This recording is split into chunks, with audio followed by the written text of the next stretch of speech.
C'est un rendez-vous que les militants ne veulent pas rater et que les élus veulent réussir. La rentrée des LR dans les Alpes-Maritimes se fait dans un contexte de crise politique dans le pays et de turbulences au sein du parti depuis l'épisode Ciotti. Nous avons de nouveau une fédération en ordre. Et cela, nous le devons bien sûr d'abord et avant tout à Michel Tabarot, mais à un certain nombre de personnes qui ont travaillé à ses côtés pour que nous puissions surmonter le traumatisme que nous avons tous connu les uns et les autres en juin 2024 avec la trahison de notre président départemental et du président national.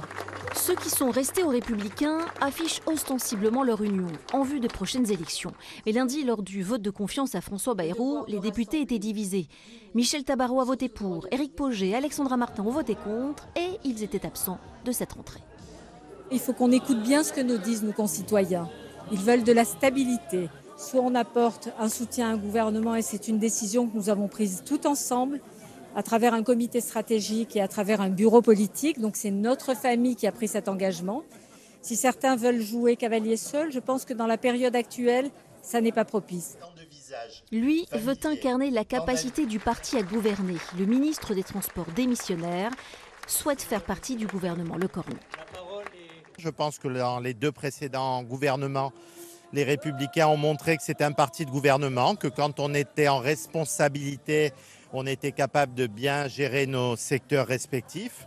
De dire également que le fait qu'on soit rentré au gouvernement a peut-être permis de ne pas avoir d'autres personnes qui auraient nui au pays, et je pense notamment à la France insoumise. Aujourd'hui, la Fédération des Alpes-Maritimes assure avoir retrouvé sa vitalité d'avant-crise, avec 7000 adhérents et l'arrivée de nouveaux venus, comme le jeune Louis Sarkozy, candidat à Menton, qui suscite beaucoup d'intérêt.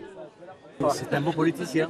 À l'écouter parler à la télé, ça me fait plaisir. Exactement, c'est ce que je voulais lui dire d'ailleurs, parce qu'hier soir vous étiez super. Merci, bravo. Et on vous apprécie beaucoup. Tous seront attentifs à la constitution imminente du prochain gouvernement.